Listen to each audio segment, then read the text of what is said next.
সরজিৎ ঘোষের একটি লেখা। তুমি যখন ভুল পথে চলবে, ভুল কাজ করবে, তখন কেউ তোমাকে বলবে না ওই কাজটা ভুল বা ওই পথে গেলে তোমার খারাপ হবে। বেশিরভাগ মানুষ আসলে মানুষের ক্ষতি দেখেই বেশি মজা নেয়।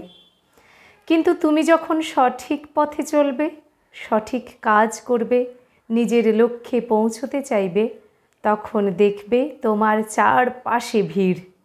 তোমাকে বাধা দেবে, নানান মন্তব্য করবে, যাতে তুমি আর এগোতে না পারো। মানুষ ভেবে নেয় নিজে যা পারেনি অন্য কেউও তা পারবে না। সবথেকে বড় সত্যি হলো, যা নিজের হয়নি তা অন্য কেউ হতে দেব না। জীবনে চলার পথে সবথেকে বড় বাধা এই ধরনের মানুষগুলোই। এরা অতীতেও ছিল, ভবিষ্যতেও থাকবে। এদের জন্য তুমি যদি থেমে যাও, সে হার তোমারই। নিজে থেমে গিয়ে অন্যকে জেতার সুযোগ করে দেওয়া, এর থেকে বড় বোকামি আর কী বা হতে পারে। তবে তোমার চলার যদি গতি থাকে, মনে যদি জোর থাকে, তাহলে তোমাকে থামানোর ক্ষমতা কারোর নেই।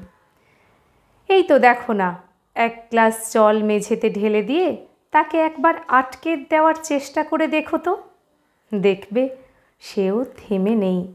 সে পথ আটকে গেলে জল কিন্তু বেরিয়ে যাওয়ার জন্য অন্য দু একটা পথ ধরে। একটা পথ কেউ আটকানো মানে আরও একটা পথ খোলে। যখন কেউ থামিয়ে দিতে চাইছে, মানেই তোমার ভালো সে চাইছে না। তাদের ইগনোর করো।